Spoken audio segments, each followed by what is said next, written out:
Yo guys, what is up? Today we're going to be continuing on part 2 of the LS-VTEC build. In this section we're basically just going to be getting the head on the block and then everything else, all the little stuff buttoned up. So basically just the total other half of the engine build and then just a couple other little things like that. I actually have it mostly put together behind me at this time. So yeah, we're basically just going to be going through the process of how we got here from the short block and then all the way progressing. And then in a future video I'm going to be painting both the valve cover as well as the engine base, so that'll be coming up here a little later. But yeah, without further ado, let's get started. Starting this section of the build process off, I did want to install some head studs. I decided to go with head studs because eventually I do want to also turbo this engine, and so that'll help keep the head and block clamp together, and that'll just help with the turbo and everything later on. To do this, you basically just slap some grease that they provide on the bottom and then tighten these in by hand. After that, I just ran around with the drill and tightened most of them down with the drill just really quickly. Some of them I had a hard time getting the drill and bit into the actual stud, so I went and just manually did that with the ratchet. But after I got them all snug with the drill, I just hand tightened them. And then a little later on, I went a little tighter. Hopefully that isn't a problem. I know you're only supposed to go hand tight, but I've never really put these in before, and I just found that they kept turning and turning, so I wanted to get them tight enough that I felt like they weren't going to go anywhere. But obviously I didn't crank them until the actual block stripped out, so hopefully that's not a problem. These are microfiber towels that my work uses to detail cars, so they should be fine on this block. Not to scratch or damage anything. I'm noticing there are a few just little imperfections here and there, but nothing too serious. I think it's going to go together and be fine. Okay, that's basically completely clean. I'm just going to quickly wipe this down as well. Okay, it says right there, GEM logo is face down, so it should go on this way. I don't know, I feel like I'm missing sections. Some real hack, but they suggested to use this, so here we go.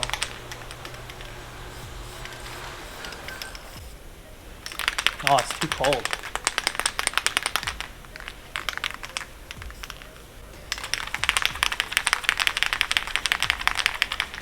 Too cold. It's too cold. Huh? It's too cold. Come here. Come look at this. Look at this. Hey. Nothing. Oh, there we go. I can't really wipe it because I have one hand. Ah!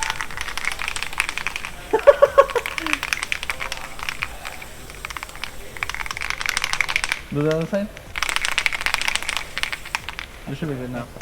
I also needed to make sure that the actual head was clean as well, so I just quickly wiped that down with the same microfiber cloth and then some brake cleaner on that rag. Now that I was getting ready to get the head on the block, I was having a hard time getting the dowels to stay in the actual head, so I just opted to slide them over and put them in the block first. This later proved to be a little harder than I thought because actually after getting the head down, it would sit on those dowels, so I had to play with it for a little while to get the dowels in the head that were already in the block.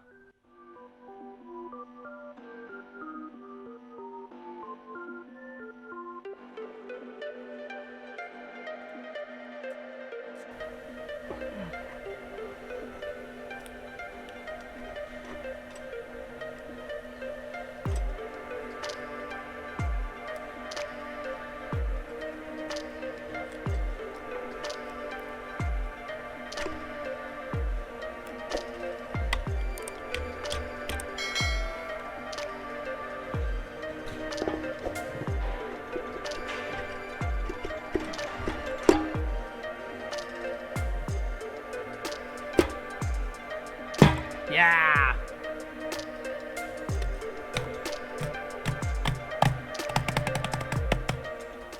After the head was on with these ARP head studs, you do have to use a washer and a nut and lubricate them both. My favorite way of doing the lubrication on the washers is just to put them all in my hand and then squirt some of the grease there as well.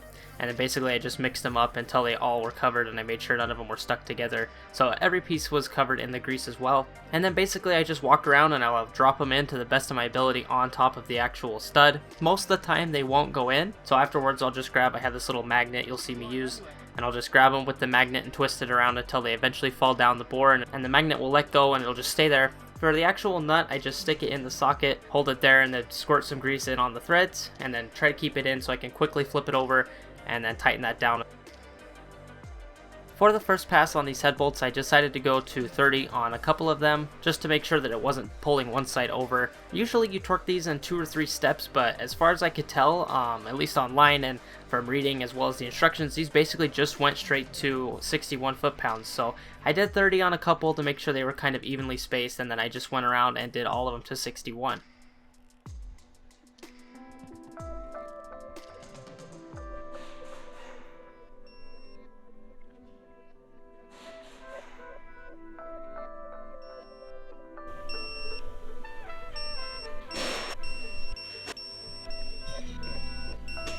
After that, I went through and triple checked the torque on all the bolts and made sure all of them were good. I learned a trick from the 6.0 Power Stroke guys. These are really nice because you can torque them to 61 and you can usually get a little bit more out of like squeeze. With the regular ones you can't. Oh, okay. You know what I'm saying? Because it measures how it goes. So like if you just go slow and you get to like your torque spec and you keep going, you can usually get like a little bit tighter. Now getting on to the actual VTEC conversion parts. The first thing you have to do is install this little black piece where the oil filter goes, and this is going to provide oil filter to the part of the head that normally would have oil pressure, but since this is a non-VTEC block, it doesn't have the right ports for it, so you actually have to block something off underneath. I didn't show that, but I did that earlier. I learned that the actual black part can spin freely, so you can kind of orient your stuff a little better, and then the center bolt is actually what tightens it. So I got all that done. It comes with this braided line, which actually has the oil flow through it, but I noticed when I was putting that on the top, well, first of all, this head had already been ported for it, but that fitting was actually loose, and so I just decided to take it out, and I put the one that was provided in there and tightened everything down. So the actual VTEC system, at least the oiling through the back, should be good to go now.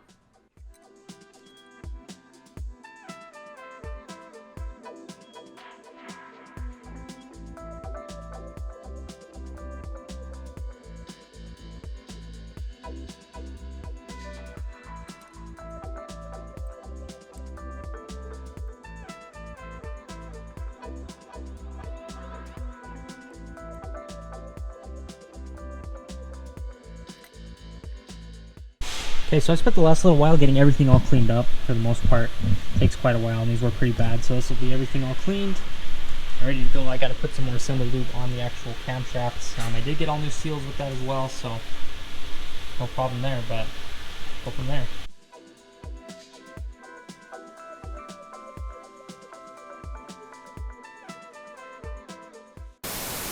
Alright, so my camera battery died last time I was working on this, but I did just get it all put together, torque to spec, and comfortably lubed up, so hopefully first startup shouldn't be a problem. I'm basically just going to be throwing together all the other little things like the timing belt, engine mounts, sensors, valve cover, which I need to paint still. That'll probably be a separate something, but yeah, basically just the dumb little stuff now, and we'll go from there.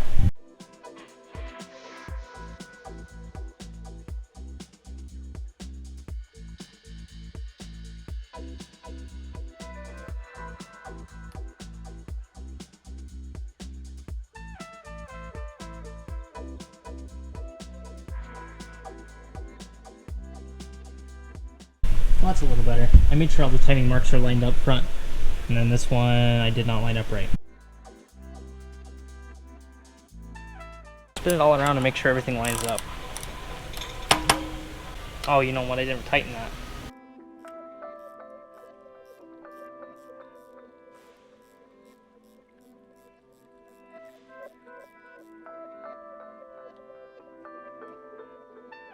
The block shoe stripped out. There was a helicoil in there, but it's coming apart. Okay, so I got it fixed. What we ended up doing is actually retapping, re-helicoiling, and then using a longer bolt to try to reach some of the good threads in the back.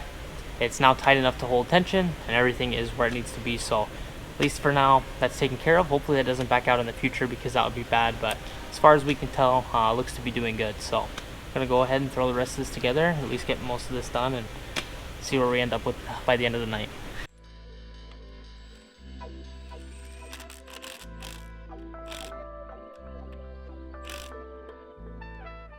Alright, so after I fought this for a little bit, I went ahead and started placing some things out. I still need to get a few more seals and some other stuff, but I did get at least the sensors in the head taken care of, these few here. I was going to do the VTEC solenoid as well, but unfortunately I ordered a gasket set for this and they were all wrong, so I have to go get another one of those. I also found out that I misplaced my oil pressure sensor, I have no idea where that could have gone, but I'm going to get a new one, I guess, and go from there. So for the rest of the night, I think I'm just going to throw the intake on it really quickly. Or maybe not, because that has that one pipe underneath of it. I guess I'll just wait and see. Maybe I can do the exhaust side. Yeah, I should be able to at least throw the exhaust on it and kind of get some more stuff picked up. I do have new gaskets and stuff, so I'll get that all cleaned up and throw the exhaust on really quickly. And then I still got to figure out what I want to do with the valve cover. Obviously, I need to repaint it still, but anyway, at least we got the timing done. This for this one motor mount and a couple sensors put together. All right, so I think that's about as far as I'm going to be able to get today. I did get the exhaust set up and on. Looking good there. So when I work on this again next, I'm just going to get the pipe put through here, all the thermostat and stuff figured out. I'm going to get an oil pressure sensor here, as well as I'll probably get an adapter while I wait for a feed line to another basically gauge, because I have one for my car. And then basically just intake, a couple other things, and then I need to do the valve cover. That should be basically everything. So I still have to silicone this on. I'm gonna wait just for a little bit until I get that done. And I'm gonna go home, I'm gonna order all that. I'm considering putting a timing cover on this as well, because when I bought the car, it didn't have this, and I kind of want all this to be taken care of. So I'm considering another timing cover. Putting this engine together is taking a lot more time than I initially expected. I mean, obviously it was gonna be a while before it was done, but just the little things that I don't think of that end up happening, like injector O-rings. I need injector O-rings. I never even thought about that until I was like, what else do I need to do? I was hoping I could do more today, but you know, the seals I had were wrong, and so it just takes a little bit more time than I thought. So I wanted to give you guys an update on this engine. So far I got my VTEC solenoid back together. I got the sensor replaced, and I wanted to clean it up just a little more. Peep the brand new hardware, because I never got any back. I ended up siliconing this on, and I got a couple other things on the order as far as I know. But there's a problem. I forgot this part. It doesn't really look like a whole lot. However, this actually needs to go between the engine block and the head itself, which means I have to pull all this back apart, go through the whole process again, just so I can insert this little piece of metal and stick it back together. Now, I'll be honest, I actually did think about just leaving it, but apparently this is actually important for oil pressure to the head, and so if I leave this out, it may cause problems down the road, and I don't want that. So here I am, gonna have to take all this back apart and go from there. Okay, that actually took a lot less time than I thought. It's been about a total of maybe 30 minutes. But anyway, probably only took me about 15 to take it apart, but I did get that little thing installed. I just got the head gasket back down with the copper spray, and now I'm just gonna put it all back together again and go from there. So, pretty close. I have it all organized. Like over here, I have it all laid out exactly how it needs to go. I think I'm gonna grease the cams up a little bit better since I have it out already, and then everything should just go back together. So, man, that just pisses me off, dude, not even gonna lie. This little tiny thing. So what happened was, I wanted to make sure I didn't lose it or forget it. And so I actually stuck it in the back of my toolbox, like right here. And then of course, you know, time goes by, I forgot about it. And I was actually looking for a socket that I lost. And I dug through and I found it, and I was like, oh, now I gotta take that all apart again. But we're all back apart. Well, that's a little better. I'm now back together again. Everything back in the spot, all retorqued, all ready to go. And I got the timing correct again. All the bolts are torqued to spec again. And just everything is set up just how it was before. Luckily this time, correctly, because I didn't forget that one piece. All right, here we are, a little bit more put together. Rather than boring you with all the little things like the intake manifold, getting the thermostats and stuff set, I basically just finished this all up. I still need a couple things here and there. Okay, sorry, I had to open the door. I basically got pretty much most of it finished up. I mean, I got the intake on finally, and all, like I said, the thermostat, the heater pipe along the back, got that put on. Basically just the little things almost done. I mean, gotta paint the valve cover still. I have a plan for that. That's gonna be coming up in another video when I also paint the engine bay for the car. I'm just gonna throw them both together there. So that's here in the future. If you're watching this in the past, there'll be a card in the top right for that. But anyway, you know, we got pretty far along. And one thing I do want to mention on this intake manifold, I got the B16 manifold that was supposed to be factory. Did not come with this sensor, so I actually had to drill and tap this in. As you can see, there's a little silicone sealing it because the gasket just, I don't know what happened to it, first of all, and second of all, it wouldn't fit. Not in that order. I also ended up having to buy another distributor. This one is actually built for this head and this style. I had the LS1 that I decided to try to jimmy rig it, at least for now, and I just cut the leg off of it. And it doesn't fit. So then I had to buy another one anyways. So I should have just done that from the beginning. But anyway, here we are. We're almost ready to go back in the car, to be honest. I just need to put the distributor on. I want to get this hose a little shorter because it is pretty long. I mean, if I just cut it like right about where it's at, maybe adding a little bit extra, maybe about right here, it would make it look a little bit more clean, as well as I wouldn't have so much hose, because right now it is kind of really long. So I got to bring this somewhere to get this cut. But everything is back to basically how it needs to be. I'm running out of parts to put on it, which is a good sign. So come a long way, but we're not done yet. I would just like to quickly say thank you for watching up to this point. This build is pretty awesome for me. It means a lot, and I'm putting a lot of effort into these videos as well as this build. So if you're enjoying it, please consider supporting the channel. Hit that subscribe button, as well as comment down below any thoughts or anything you have really to say for this. I'm going to be finishing up the rest of it here shortly, but I just want to say thank you for watching. Let's continue on to the next segment. As soon as you start recording? You push the button? It's recording, it looks like it. Not too far. Yeah, it is. You're missing your mic though. I swapped it out. That one has one. Oh, It's a different case. Yeah, I wanted to try it. Nice. Okay, so this is extremely tedious and very hard to show. And I have to do this on basically, what is it, like 8 this side, so 16 times. But anyway, this is the exhaust side, cylinder number 4. I've already done cylinder 1 and 3, so it goes 1, 3, 4, 2. Anyway, so I'm shooting somewhere between 7 thousandths and 8 thousandths of an inch. So I just set this one up. I haven't tightened yet. What I'm doing is I'm making it too snug to where the 8 thousandths won't fit, but the 7 thousandths will fit in and have slight drag. That'll get me closer to 7 thousandths, but it still gives me a little wiggle room. So somewhere between, like, we'll just say like 7.1 and 8. That's going to be the tightness. After you get that set, you just do that by adjusting the little screw down here. I have this tool that I borrowed from my friend.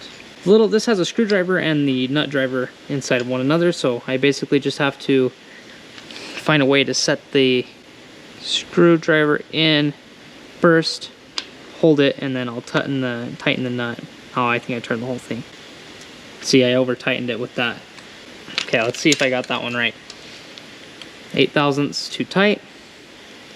7 thousandths pretty loose, but that might be a little too loose.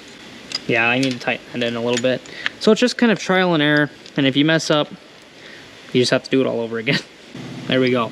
So that's how you set it on this one. Hopefully the lighting and everything in this condition is easy enough to kind of see that. I'm gonna go ahead and do that for the rest of them. So the way I'm actually able to tell what cylinder is where, you can see at the bottom of these, I'm not sure how well you can see, maybe a little, that's brighter. Anyway, there's little orange dots. These correlate to what the up position at top dead center would be. And you basically just change the orientation of those. So right now I'm top dead center number 3. I'm just gonna spin this over with my wrench really quickly. I know I'm going the opposite direction of technically you're supposed to, but it's all right. Depending on what cylinder you're working on will depend on where these goes. For cylinder number 1, you want them up. For number 3, you want them this way. For 4, you want them down, and I guess for number 2, you want them facing that way. And then that'll correspond with which set you actually mess with. As I think I made clear, 1, 3, 4, 2. And then these 2 in each setting are the ones you mess with. So, have you ever heard the saying, I love my job so much I'll do it twice? I don't know how, but I got carried away, and I revalve lashed cylinder 3 when I was trying to do cylinder 2. So then I had to do cylinder 2 and then go back and redo cylinder 3. But they're all done now.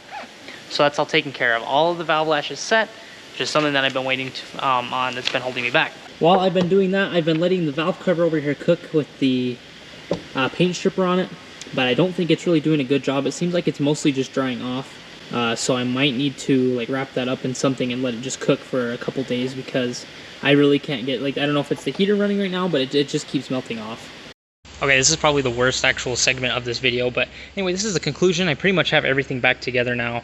Belt timing, I painted the valve cover. We got everything to go. There's only a few little minor things I have to work out, like hose length and the actual intake manifold. I'm having issues with the, what do you call it, fuel injection rails, so those things I got to work out, but everything else is looking pretty good. Oh, I forgot to mention the next part we'll be painting the engine bay, and then after that, that will also include the valve cover. After that, we'll be putting it in the actual car. As always, thank you guys so much for watching. Comment, rate, subscribe, and have a wonderful day.